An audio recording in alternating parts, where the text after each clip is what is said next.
Hello, I'm Cindy Bartosek. I had the honor and the privilege of being the curator for Contemporary Fiber in Florida 2020. I'm particularly pleased to be part of this because I work in fiber myself. I do tapestry weaving and botanical printing.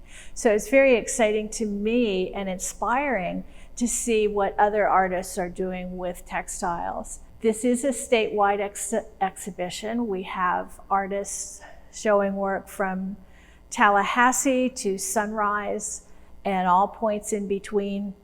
We have artists of different backgrounds. Some of them are fairly new. This may be a adventure they started on once they retired. We have others who were art teachers for many years at all grade levels, including at the university level.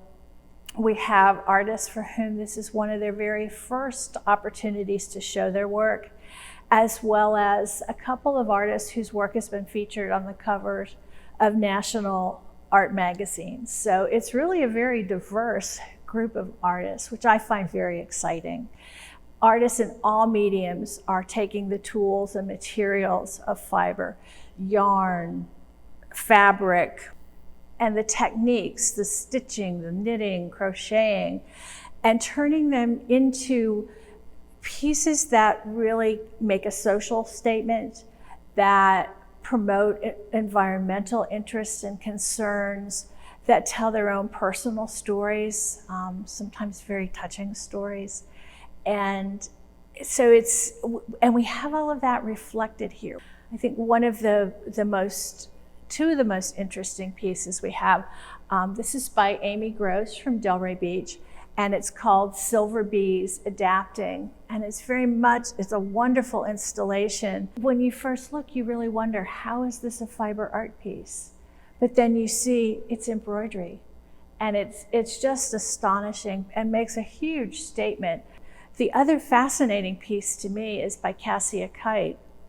And she does small embroideries and then assigns the colors to musical notes, and these are turned into compositions. So we're very excited to have display Cassia's work and also have her do a performance for us as part of our opening weekend.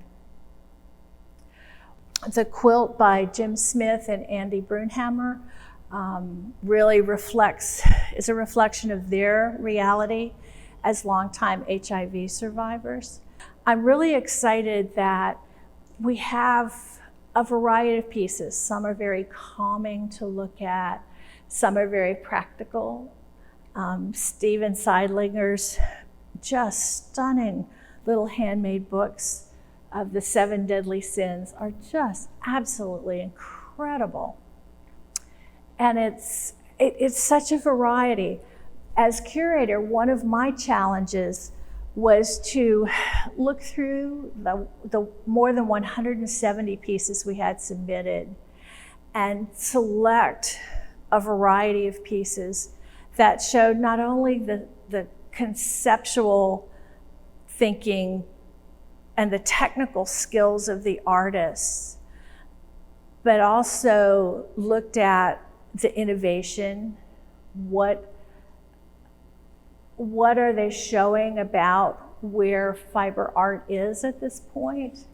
But they also had to play well together.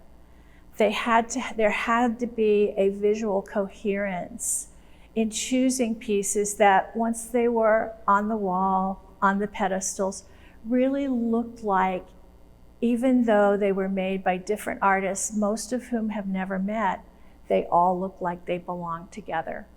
And I think we were very successful with that.